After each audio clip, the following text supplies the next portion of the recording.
Shalom, pada kesempatan ini saya ingin membahas satu materi, yaitu tentang belajar rendah hati. Ketika kita mendengar kata rendah hati, itu menjadi dambaan bagi setiap kita. Karena kita tahu kalau orang yang tinggi hati adalah orang-orang yang tidak disukai karena perkataannya, karena perbuatannya yang menganggap rendah seseorang, menganggap rendah orang lain. Nah, ketika kita belajar rendah hati, yang akan menjadi materi pembahasan yang ingin saya sampaikan, itu menjadi impian. Karena rendah hati membuat kita menjadi orang yang disukai semua orang. Dan bahkan ketika kita belajar rendah hati, kita akan melihat betapa karya Allah itu nyata dalam kehidupan kita. Nah, untuk itu, untuk pembahasan lebih dalam, saya ingin menyampaikan yaitu tentang pengertiannya terlebih dahulu, yaitu apa itu rendah hati. Nah, di dalam Kamus Besar Bahasa Indonesia, rendah hati artinya tidak sombong atau angkuh, yaitu mengakui adanya kesetaraan dengan sesamanya, tidak pilih kasih kepada siapapun, tidak memandang rendah orang lain, ataupun mengejek kepada siapapun, serta menaruh rasa hormat kepada siapapun dan menjaga nilai sopan santun yang berlaku. Di sini kita menemukan di mana rendah hati yaitu tidak sombong. Berbeda dengan tinggi hati yang artinya sombong. Sudah kita pahami sekali. Nah, ketika orang rendah hati, yang menjadi poin juga adalah di mana dia mengakui, yaitu dia melihat adanya kesetaraan, dan karena hal itu dia tidak pilih kasih, bahkan tidak memandang rendah atau mengejek kepada orang lain. Nah, ketika dia melihat kesetaraan tersebut, dia akan menaruh hormat dan juga berlaku sopan. Karena kenapa? Dia tahu bahwa dirinya itu sama dengan orang lain. Tidak ada yang berbeda. Semua adalah ciptaan Allah. Nah, ketika orang yang tinggi hati, itu kenapa tidak dibahas? Ya, kita tahu bahwa orang yang tinggi hati itu, yaitu dia mengejek orang lain. Nah, salah satunya kenapa dia tinggi hati, karena dia dan bahkan bisa mengejek orang lain, karena dia tidak melihat adanya kesetaraan tersebut. Dia memandang dirinya yang paling pantas dipuji, dirinya yang paling menjadi pusat dan bahkan paling tinggi daripada yang lain. Jadi orang lain itu di bawahnya dia semua. Nah, berbeda orang yang rendah hati. Dia memandang semua sama, dan karena itu dia menaruh rasa hormat dan berlaku sopan. Dan kalau orang yang tinggi hati, dia tidak memperdulikan orang lain karena dia merasa dirinya yang paling di atas daripada yang lainnya. Karena itu rasa hormatnya itu tidak ada. Nah, ada satu hal yang Allah juga katakan orangnya rendah hati adalah orang yang disukai Allah. Dan orang yang tinggi hati, Allah benci hal itu. Tetapi di dalam rendah hati, tanpa kita sadari, kadang-kadang menyelinap satu topik, yaitu tentang rendah diri. Nah, ketika kita bicara rendah hati, itu adalah orang-orang yang mengakui kesetaraan dan bahkan merasa hormat, tetapi di hal tersebut, hal yang tersembunyi adalah rendah diri. Nah, kenapa hal itu tersembunyi dalam rendah hati? Karena ketika orang itu sepertinya mengalah, kadang-kadang tanpa disadari sesungguhnya dia itu rendah diri. Contohnya ketika disuruh mengungkapkan pendapat.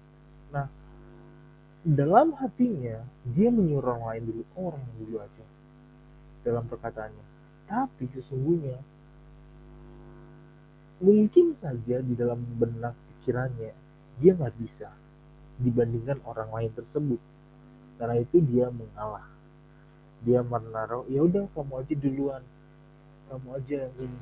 Nah, dia bisa saja berkata seperti itu karena dia ada rendah diri.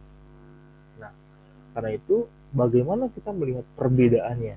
Nah, inilah yang menjadi pembahasan kita juga, bukan hanya rendah hati, tapi rendah diri untuk kita ketahui sekilas. Nah, orang yang rendah diri itu sesungguhnya nggak dirinya tidak percaya diri, tidak yakin, pesimis, dan bahkan tertutup. Nah, bahkan orang rendah diri itu terjadi karena membandingkan kekurangannya dengan orang lain. Nah, Allah pun tidak suka sebenarnya dengan orang yang rendah diri. Kenapa? Orang yang tinggi hati adalah orang yang menganggap dirinya mampu, bahkan tanpa disadari dia tidak menyadari bahwa semua itu dari Tuhan.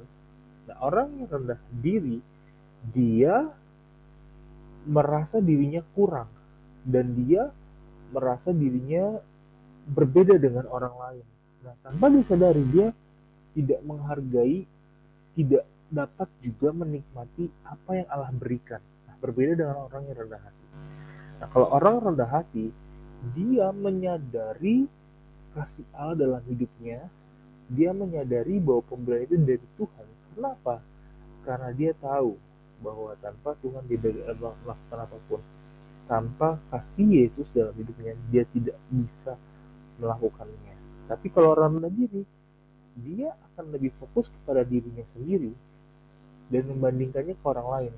Dia tidak membandingkannya dengan apa yang menjadi kebaikan Tuhan dalam hidupnya.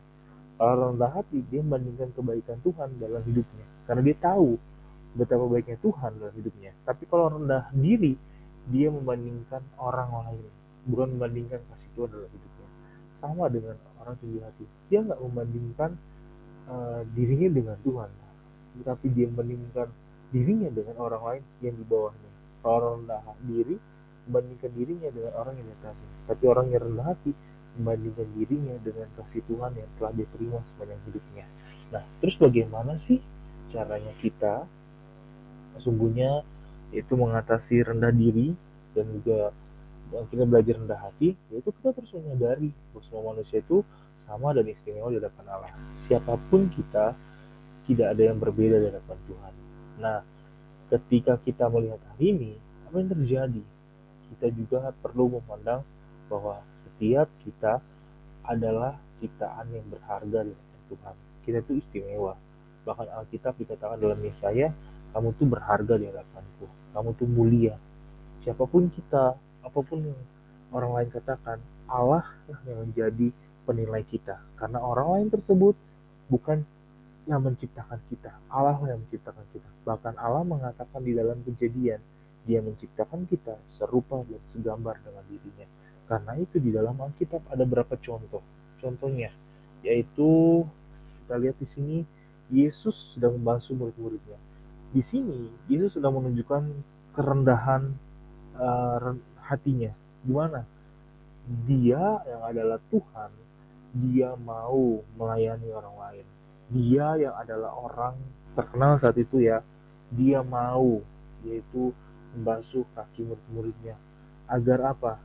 Agar murid-muridnya juga yang tadinya merasa dirinya dekat Tuhan, dia bahkan mengatakan siapa sih yang paling besar di hadapan Tuhan, yang paling layak paling terbesar. Tuhan menunjukkan pembelajaran, yaitu apa? Dia basuh kaki murid-muridnya. Dia ingin menunjukkan bahwa setiap kita itu justru melayani orang lain. Dan itu menunjukkan kita memiliki kerendahan hati. Ketika kita melayani orang lain, kita menunjukkan kerendahan hati. Ya, contoh sederhana juga dalam kehidupan sehari-hari, ketika orang tua meminta tolong ke kita, kita lakukan. Dan kita bahkan tanpa disuruh, kita membersihkan rumah. Ya, sesungguhnya kita sedang menunjukkan kerendahan hati kita. Kita membersihkan rumah bukan karena disuruh sama mama. Kita membersihkan rumah karena kita tahu kita adalah anak yang dikasihi. Dan kita melakukannya karena kita tahu betapa kasih orang tua itu dalam hidup kita.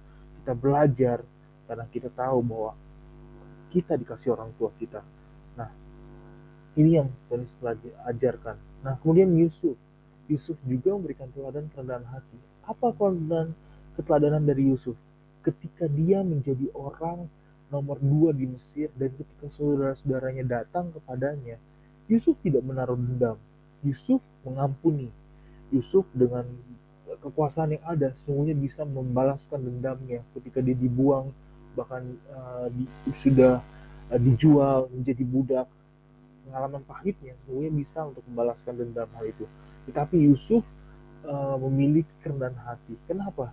Karena dia menyadari bahwa Tuhan yang menyertai dia, bahwa bahkan dikatakan di situ di dalam Kejadian 50 dikatakan ketika Yakub meninggal, Yusuf berkata bahwa semua itu Allah buat dalam hidupnya untuk memelihara saudara-saudaranya kelak. Yusuf artinya di sini menyadari adanya Allah yang bekerja dalam hidupnya. Nah, salah satu contoh yaitu rendah diri adalah Musa. Kenapa saya katakan yang menjadi contoh rendah diri adalah Musa? Karena ketika awal Musa disuruh sama Tuhan, Musa berdelat-delit. Dia bilang dia adalah orang yang tidak mampu lidah. Dia adalah orang yang tidak mampu bercakap-cakap. Dia melihat kekurangan dalam dirinya. Dia tidak melihat ke apa yang Tuhan lihat dalam dirinya. Nah, orang yang rendah diri melihat kekurangan dalam dirinya. Dia tidak melihat bahwa Allah lah yang menciptakan lidahnya. Allah lah yang menciptakan mulutnya. Allah lah yang menciptakan pikirannya. Dia tidak melihat hal itu. Orang rendah diri melihat hanya kekurangannya. Dia tidak melihat apa yang Allah lihat. Allah yang lihat adalah dia berharga. Karena Allah lah yang menciptakan, karena itu Allah tahu. Tetapi orang yang rendah diri tidak melihat itu semua. Sekiranya video ini memberkati kita semua dan membuat kita tahu betapa pentingnya kita belajar rendah hati. Demikian video ini. Tuhan Yesus memberkati kita semua. Shalom.